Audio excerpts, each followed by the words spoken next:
2026ကမ္ဘာဖလား Day 19တနင်္လာနေ့ပွဲစဉ်များပွဲကြိုအထူးသုံးသက်ချက်ရန်စပေါ့ပရိသတ်များအားလုံးပဲမင်္ဂလာပါဒီနေ့မှာတော့တနင်္လာနေ့မှာရှင်ပြိုင်ကစားတော့မယ့်ကမ္ဘာဖလားပွဲစဉ်များကိုသုံးသက်တင်ဆက်ပြီးတော့မှာပဲဖြစ်ပါတယ်ဘရာဇီးနဲ့ဂျပန်ဘရာဇီးကဂျပန်ကို140အကျော်ပေးထားပါတယ်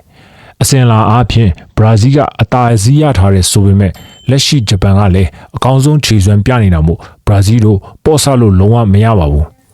လက်တင်စလုံးကအုပ်စုအဆင့်3ပွဲစလုံးဂိုးရခဲ့ပြီးဂိုးမြူးနေကြတာမို့ဒီပွဲမှာလည်းအပြန်လည်တွင်းဂိုးတွေမြင်တွေ့ရဖို့များပါတယ်ဒါကြောင့်ဂိုးများကိုပဲအကြိုက်တွေ့မိပါတယ်ဒီပွဲစဉ်တွေထဲကအကြိုက်ဆုံးတပွဲကောင်းရွေးချယ်မှုတော့ EN Sport ရဲ့ Telegram Channel မှာတီးတန့်တင်ဆက်ပေးထားပါတယ် Channel ကို join ပြီးတော့အခမဲ့ရယူနိုင်ပါတယ် join ဖို့အတွက်လည်း comment မှာ link ချပေးထားပါတယ်ဂျာမနီနဲ့ပါရာဂွေအုပ်စုနောက်ဆုံးပွဲမှာအီကွေဒေါကိုရှုံးခဲ့တာဂျာမနီတို့တင်ငန်းစာယူရမယ့်ပွဲပါအကောင်းဆုံးတတိယစီးရင်နဲ့တက်လာခဲ့တဲ့ပါရာဂွေဟာခံကစားမဲ့အသင်းမှာဂျာမနီဟာအုပ်စုအဆင့်မှာပွဲတိုင်းဂိုးရထားသလိုပွဲတိုင်းဂိုးပြန်ပေးထားရပါတယ်ဂျာမနီရဲ့အကျိုးပေးမှုဟာတင်းနှုတ်60ဟာဈေးမတယ်ဆိုပေမဲ့ငကိုးထက်ပိုရနိုင်ဖွယ်မရှိတာမို့ဂိုးနဲ့ကိုပဲအကြိုက်တွေ့မိပါတယ်နယ်သာလန်နဲ့မော်ရိုကိုနယ်သာလန်ဟာအုပ်စုအဆင့်မှာတပွဲအနှိမ့်ဆုံးငကိုးသွင်းနိုင်ခဲ့ပေမဲ့ပွဲတိုင်းဂိုးပြန်ပြီးခဲ့ရတာကိုတတိပြုရပါမယ်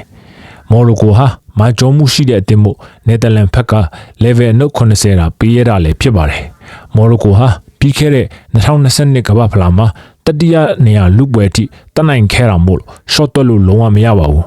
မိနစ်90ပွဲချိန်အတွင်းမှာတည်ရကြဖို့များပါတယ်ဒါကြောင့်မော်ရိုကိုနဲ့ပဲစွန့်စားကြည့်ချင်ပါတယ်ဒီပွဲစဉ်တွေထဲကအကြိုက်ဆုံးတပွဲကောင်းရွေးချယ်မှုတော့ EN Sport ရဲ့ Telegram Channel မှာတီးတန့်တင်ဆက်ပေးထားပါတယ် comment မှာ link ချပေးထားပါတယ်ဒီပွဲစဉ်တွေပေါ့ညီကိုရောဘယ်လိုမြင်ကြလဲcomment မှာဝင်ရောက်ဆွေးနွေးပေးခဲ့ကြပါအောင်ကြည့်ရှုအားပေးခဲ့ကြတဲ့အတွက်အားလုံးကျေးဇူးတင်ပါတယ်ခင်ဗျာ